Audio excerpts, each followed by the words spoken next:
కేంద్ర ఎన్నికల సంఘంపై జగన్మోహన్ రెడ్డి అసంతృప్తిగా ఉన్నారని, సార్వత్రిక ఎన్నికలలో మొదటి విడత ఎన్నికగా ఆంధ్రప్రదేశ్లో ఎన్నిక జరగబోతుందని జగన్మోహన్ రెడ్డి ముందు భావించారని, కానీ ఎన్నికల సంఘం ఇప్పుడు షెడ్యూల్ రిలీజ్ చేసిన నేపథ్యంలో ఆంధ్రప్రదేశ్లో మే 13వ తేదీన ఎన్నికలు జరగబోతున్న నేపథ్యంలో, అంటే 4వ విడతలో ఎన్నికలు జరగబోతున్న నేపథ్యంలో జగన్మోహన్ రెడ్డి కేంద్ర ఎన్నికల సంఘం మీద సీరియస్గా ఉన్నారంటూ కూడా ఒక వార్త ఇప్పుడు సోషల్ మీడియాలో చక్కర్లు కొడుతున్న నేపథ్యంలో ఈ అంశానికి సంబంధించి మనతో మాట్లాడేందుకు ప్రముఖ రాజకీయ విశ్లేషకులు కృష్ణకుమారి గారు మనతో ఉన్నారు. మేడంతో మాట్లాడు. మేడం నమస్తే. మేడం నమస్తే. మేడం, కేంద్ర ఎన్నికల సంఘం మీద జగన్మోహన్ రెడ్డి అసంతృప్తిగా ఉన్నారంటూ కూడా ఒక వార్త వచ్చింది. ఎన్నికల షెడ్యూల్ రిలీజ్ అయింది. మే 13వ తేదీన ఆంధ్రప్రదేశ్తో పాటుగా తెలంగాణలో కూడా ఎన్నికలు జరగబోతున్నాయి. ఈ నేపథ్యంలో అసలు మొదటి విడతలోనే ఆంధ్రప్రదేశ్లో ఎన్నికలు జరుగుతాయని జగన్మోహన్ రెడ్డి భావించాడని, కానీ 4వ విడతలో భాగంగా ఆంధ్రప్రదేశ్లో ఎన్నికలు జరుగుతున్న నేపథ్యంలో ఎన్నిక లేట్ అయిన సందర్భంగా ఆయనకి నష్టం చేకూర్చేలాగా ఈ చర్య ఉందని, అందుకు గాను ఆయన కేంద్ర ఎన్నికల సంఘం మీద సీరియస్గా ఉన్నారంటూ కూడా ఒక వార్త సోషల్ మీడియాలో చక్కర్లు కొడుతుంది. ఏంటి మేడం, దీన్ని ఎలా చూడొచ్చు అసలు? మంచి టాపిక్. ఎందుకంటే నాకు కూడా ఇప్పుడు చాలా సంతోషంగా ఉంది, ఒకందుకు బాధగా కూడా ఉంది. ఏంటంటే బాధ ఏంటి అంటే, ఈ ఎలక్షన్లు వచ్చేలోపు వాళ్ళు ఇంకెన్ని విన్యాసాలు చేస్తారా అనే భయం ఉంది. లేట్ అవుతున్న కొద్దీ జగన్మోహన్ రెడ్డి రంగులన్నీ స్కూల్ బిల్డింగులకు వేసిన రంగులు వెలిసిపోయినట్టు, ఆయన రంగులన్నీ ఎక్కడ వెలిసిపోయి ఆయన ఓడిపోతాడు కదా, కానీలే ఎలాగో 4 రోజులు లేట్ అయితే ఏం పోయింది అనే ఒక సంతోషం ఉంది. కారణం ఏంటంటే, ఆయన ఏమనుకున్నాడంటే ఈ వాలంటీర్ వ్యవస్థని నిన్నగాక మొన్న ఆపేయవలసి వచ్చింది. ఇప్పుడు వీళ్ళు ఉంటే వీళ్ళ ద్వారా డబ్బులు పంచుకోవచ్చు అనుకున్నాడు, వీళ్ళ ద్వారా ఇన్ఫర్మేషన్ తెలుసుకోవచ్చు అనుకున్నాడు, వీళ్ళ ద్వారా అసలు ఎక్కడ ఏం జరుగుతుంది చీమ చిటుక్కుమన్నా తెలుసుకోవచ్చు అనుకున్నాడు. వాళ్ళని చివర్లో ఎలక్షన్ నోటిఫికేషన్ వచ్చేలోపు ఇలాంటి పరిస్థితి వస్తుందని జగన్మోహన్ రెడ్డికి ముందే తెలుసు. ఎందుకు అంటే వాలంటీర్ వ్యవస్థ అనేది చట్ట విరుద్ధమైన వ్యవస్థ కాబట్టి తీసేస్తారని తెలుసు.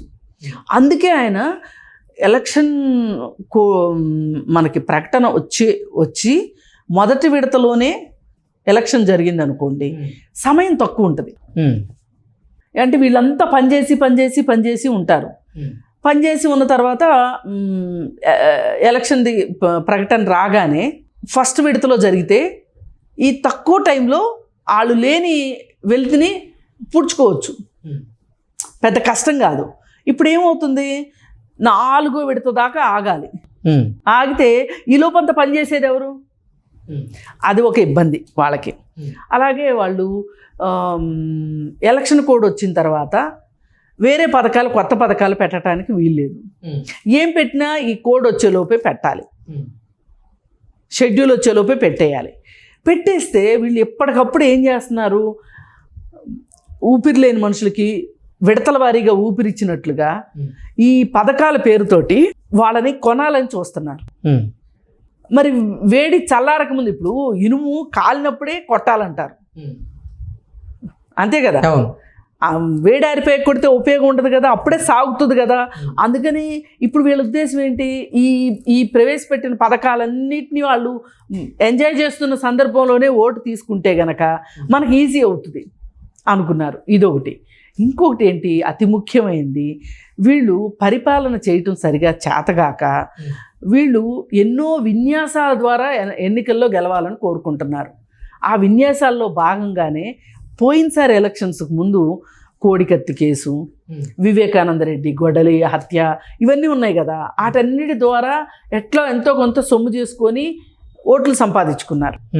ఈసారి మొన్న ఏం చేశారు, ఈ అమ్మాయి గీతాంజలి ఇష్యూ ఉంది. ఇప్పుడు గీతాంజలి ఇష్యూ తీసుకొచ్చారు, అది ఫేడ్ అవుట్ అయిపోయింది. ఇప్పుడు ఇట్లా నేను ఇందాక భయం వేస్తుంది అన్నది ఇందుకే, ఈ 4వ విడత దాకా వెళ్ళేలోపు ఈలోపు వీళ్ళు ఇంకెన్ని ఇట్లాంటి విన్యాసాలు చేస్తారో, ఎన్ని చిత్రాలు చూడాల్సి వస్తుందో మనం అనేది నా బాధ. సరే, ఏది ఏమైనా నాకు మోడీ ఇంత మిత్రద్రోహం చేస్తాడా, నా ఉప్పు కారం తిని అని జగన్మోహన్ రెడ్డి ఆవేశంతో రగిలిపోతున్నాడని సమాచారం. నిజంగా కూడా రగిలిపోతాడు. ఎందుకంటే కొద్దో గొప్ప 4 సీట్లు వచ్చాయి ఫస్ట్ టైం చేసేస్తే గనక. నేను హాయిగా ప్రశాంతంగా పబ్జీ ఆడుకునేవాడిని. నాకు ఈ గోలంతా ఏంటి, ఈ ఎన్నికలు ఏంటి, నేను వెళ్ళడం ఏంటి, మొన్న మనం మాట్లాడుకున్నాం కదా అక్షాంశాలు ఆకాంక్షలు రేఖాంశాలు అనడం ఏంటి, నాకు ఈ గోలంతా దేనికి, అసలు ఈ మీటింగుల్లో మాట్లాడడం ఏంటి, అసలు నాకు ప్రెస్ అంటేనే చాలా చిరాకు, నాకు ప్రజలంటే మరీ చిరాకు. ఏంది అలగా జనం వీళ్ళంతా వచ్చి వాళ్ళని నేను అడ్రస్ చేయటం ఏంటి, గోలంతా ఏంటి, నాకు నేను హాయిగా తాడేపల్లి ప్యాలెస్లో రెస్ట్ తీసుకునేవాడిని. అది ఇది కాదంటే స్పెషల్ ఫ్లైట్ వేసుకుని లండన్ పోయేవాడిని. నాకేంటి గోల అనే ఉద్దేశంలో జగన్మోహన్ రెడ్డి ఉన్నాడు. మరి అందుకే ఆయనకి లేట్ అయినందుకు చాలా బాధగా ఉంది.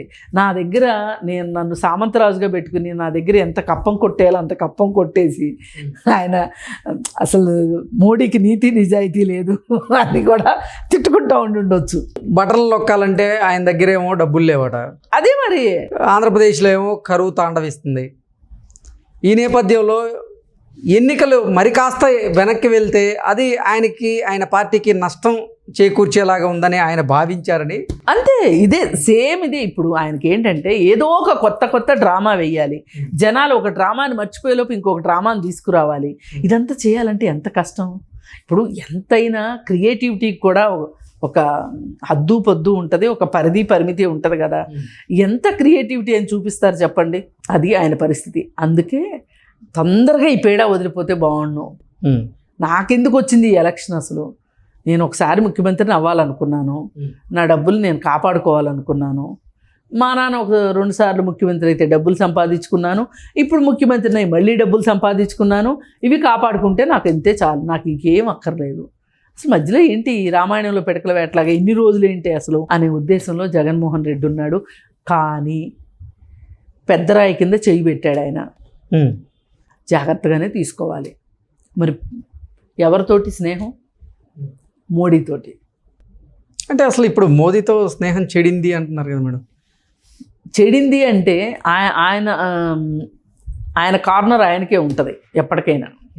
జగన్మోహన్ రెడ్డి కార్నర్ జగన్మోహన్కే ఉంటుంది. జగన్మోహన్ రెడ్డికి ఏంటంటే మోడీ ఏం చూసుకుంటాడు అంటే, ఇప్పుడు గెలుపు గుర్రం ఏది, ఇప్పుడు వీళ్ళకి చూస్తేనేమో మొత్తం పల్స్ పడిపోయింది.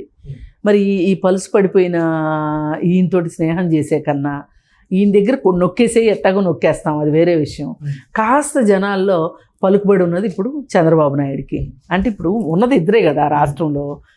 మరి ఆయన హవా పడిపోయిందంటే ఈయనకి హవా పెరిగిద్దని కదా అర్థము. చంద్రబాబు నాయుడు మీద ఏదో ప్రేమ కురిసిపోయో, లేకపోతే చంద్రబాబు నాయుడికి వాళ్ళ మీద బీజేపీ వాళ్ళ మీద ప్రేమ ఎక్కువైపోయో కాదు. ఇక్కడ ఎవరి అవసరాలు వాళ్ళకి ఉన్నాయి. ఓకే, మోడీ అవసరం మోడీకి ఉంది. ఏంటి, నేను బీజేపీ పార్టీ తరఫు నుంచి పొత్తు పెట్టుకొని ఎక్కువ సీట్లు తీసుకుని పొత్తు పెట్టుకుంటా. ఇప్పుడు ఇదే ఎక్సర్సైజ్ నేను వైసీపీతో చేయను, చేసినా గెలవదు ఆ పార్టీ. గెలిచే పార్టీతోటి నేను పొత్తు పెట్టుకుంటా. అథవా వాళ్ళకు ఒక 4-3 వచ్చినాయి అనుకోండి, ఆ వచ్చిన 4-3 కూడా చేయొత్తమంటే చేయొత్తాడు, చేయించమంటే చేయించుతాడు. ఎట్లాగో అది నా కింద ఉన్నోడే కదా, నా జేబులో ఉన్నోడే కదా. ఈ జేబులో ఉన్నోడి గురించి ఎక్కువ శ్రద్ధ తీసుకోకర్లే, ఎలాగో జేబులోకి వచ్చేసాడు కాబట్టి. జేబులోకి రానోడి గురించి ఆలోచించాలి. అందుకే చంద్రబాబు నాయుడు వెంటబడి మొత్తానికి ఎట్లయితే పొత్తు తెచ్చుకున్నారు. ఈ చంద్రబాబు నాయుడుతో పొత్తు రూపేణా 4 సీట్లు వస్తాయి వాళ్ళకి. పైగా చంద్రబాబు నాయుడు పొత్తులో గెలిచాడు కాబట్టి పొత్తు ధర్మం ప్రకారం అక్కడ కూడా ప్రభుత్వం నాదే అన్న ఫీలింగ్ మోడీకి ఉంటుంది. మరి వీటన్నిటి దృష్ట్యా చూసుకుంటే గనక అసలు ఈవేళ ఉన్న పరిస్థితుల్లో అసలు జగన్కి అనుకూలమైన పని బీజేపీ ఎందుకు చేస్తే? బీజేపీ అంటూ చేస్తే తనకు లాభం ఉంటేనే చేస్తుంది. తనకు లాభం లేకోకుండా జగన్మోహన్ రెడ్డికి లాభం ఎట్లా చేస్తుంది? ఎందుకు చేస్తుంది? అవసరం ఏముంది? ఓకే, ఇప్పుడు ఇద్దరితోనూ స్నేహం చేసే దుర్లక్షణం అది బీజేపీకి ఉంది. ఇప్పుడు మద్రాసు తమిళనాడులో చూడండి, జయలలిత పార్టీలో జయలలిత పార్టీ గ్రూప్తోనూ స్నేహం ఉంది వీళ్ళకి, శశికళ గ్రూప్తోనూ స్నేహం ఉంది. ఇద్దరితోనూ ఏకకాలంలో ఇద్దరితో కుదరదు, కానీ వీళ్ళు చేస్తారు అట్లా. అంటే ఒకళ్ళదేమో కనిపించే స్నేహం, ఒకళ్ళదేమో కనిపించని స్నేహం. ఓకే. ప్రత్యక్ష పరోక్ష సంబంధాలు నెరపటంలో మోడీ తర్వాత ఎవరైనా. ఈ రకంగా చూసుకుంటే గనక ఇవాళ జగన్మోహన్ రెడ్డికి పప్పులు ఉడికే పరిస్థితి అయిపోయింది. ఇప్పుడు ఎవరి పప్పులన్నా ఉడుకుతాయి అంటే చంద్రబాబు నాయుడు పప్పులే ఉడుకుతాయి. Okay. Okay madam, thank you so much.